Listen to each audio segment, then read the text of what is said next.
to identify with, right? To think that you aren't supposed to remain to this day, that you're supposed to be eradicated, that you're not supposed to speak your language, or know your culture, or know where you come from, or have questions about your identity.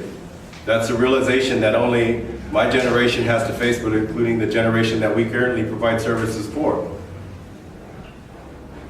So that was one thing I'm a product of.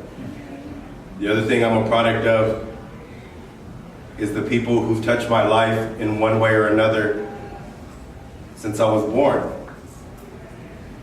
I'm the exception to the norm, and I oftentimes speak positively about every youth who's come up with and growing up in this area and who's been a part of this organization, because they could have easily succumbed to substance abuse.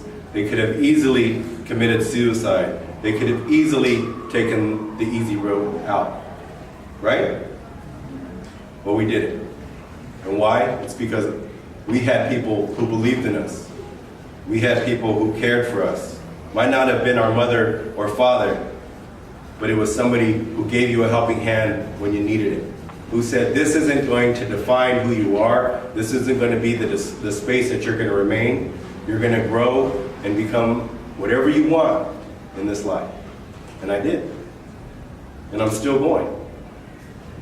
The reason why this particular exhibit is called The People's Home, originally I wanted it to be called The People's Hope, was because we should be focusing on the hope that's instilled within these walls.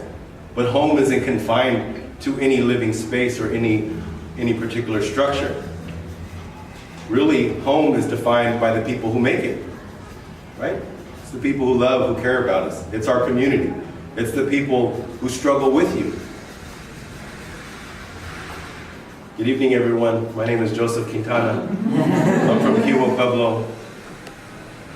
Yat Ocio Shonkait. Did I say that right? No. I gotta check with my author relatives. They'll let me know if I'm doing wrong. They grab me like this. Oftentimes I tell people, you know, I'm the development director of United American Indian Involvement, who was established at this particular site almost 44 years ago by 2 American Indian women. That's important to know. They're about this tall. They came into the most devastated area, the most underserved for American Indian people, to provide resources and hope for people who were hopeless.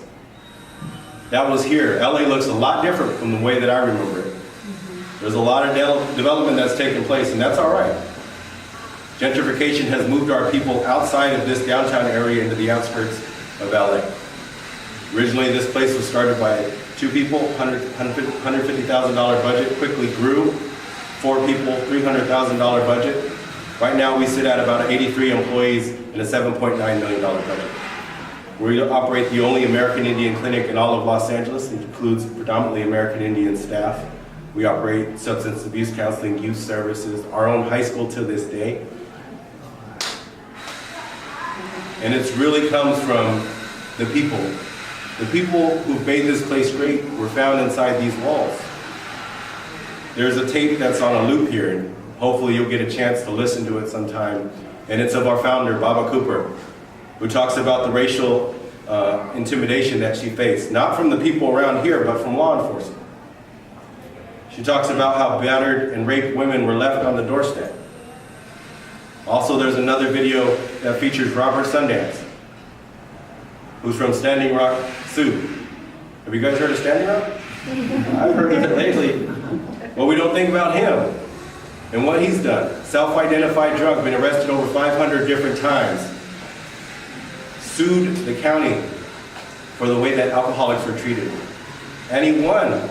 In 39 states, the Sundance case was enacted, decriminalizing how American Indian drunks were treated and other drugs. It was seen as a disease as opposed to an arrestable offense. We don't think about that history. We don't share it with one another. That's why this project exists, is because we don't want somebody to come in and extract a narrative and create it for us.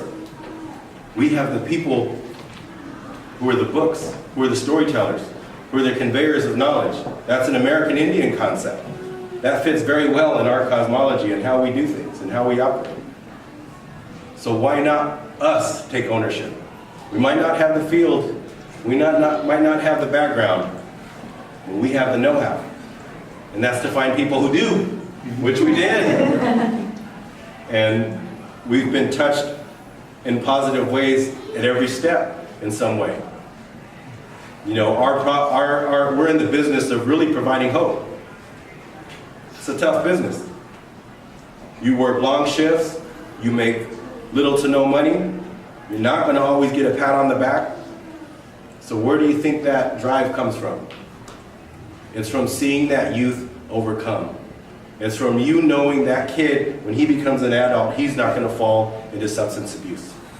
That the 40% of women who are thinking about committing suicide, American Indian women who are thinking about committing suicide, aren't going to do it because they found hope in your organization.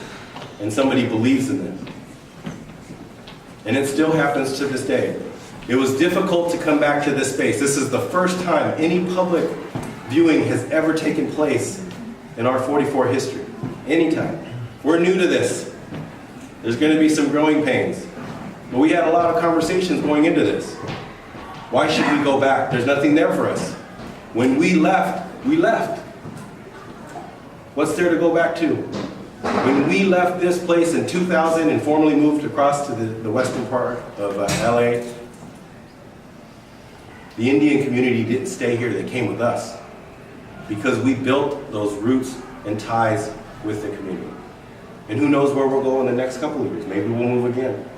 But we have to be prepared to bring our community with us.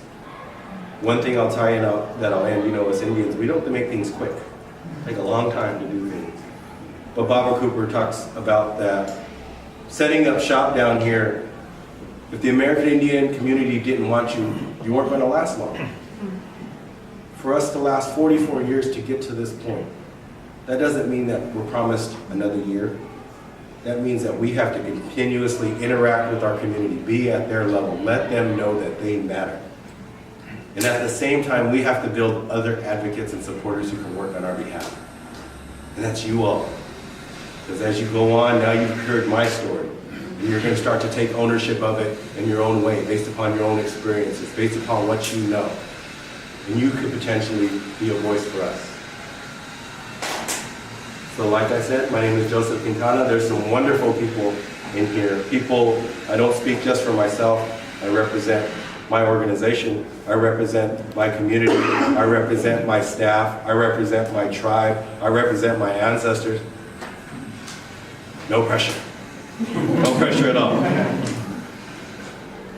But I would say the people in our organization, including myself, grab us, shake our hands, give us a great big hug, tell us who you are, tell us your story, tell us how this creates emotion within you.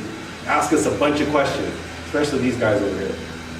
They got answers. You might be shy, so give them a minute. This Indian's take a little bit. But we want to share about our great organization with you all. Thank you all for coming. We are truly blessed to have such wonderful friends, allies, supporters, everyone from the Autry to Stephen and his wife Jody, who have been tremendous from these days. These guys, I hug them daily, let them know how much I appreciate them, as we should. We should let other people know how much we care about them. So thank you all for coming. We appreciate it.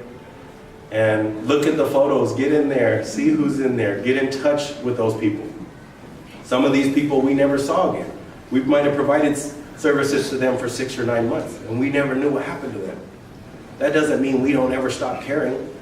That doesn't ever mean that those connections don't remain. I'll end on this one thing. I was out at Gila River with a couple of our staff. We were speaking to about 100 to 150 elders and seniors. I was talking to them about all the stuff we do, and they're quiet. They're listening to every word. And at the very end of my thing, they applauded. And then we saw a head bobbing way in the back, rushing to the front, rushing to the front, rushing to the front, and grabbed and held two of our staff members, gave them great big hugs. They hadn't seen him in years. Wondered what happened to him. Said, hey, what happened to you? I got a house on my reservation, I came home. And to think that's a success story. We got to see the end result of what we're able to do here. But we don't always get that. So as you start to go around and you think about this place and you think about the context of where you're at, think about all those things that have gone on in this building and continues to go on to this day. This place is living. It's living somewhere. And that's what really matters, okay? So thank you guys all for coming. I appreciate it. Thank you.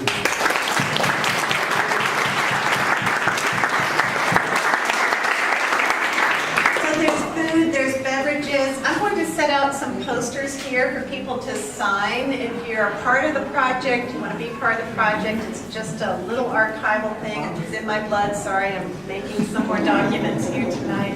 Thank you for coming. Safe travels home to you. But please stay and enjoy.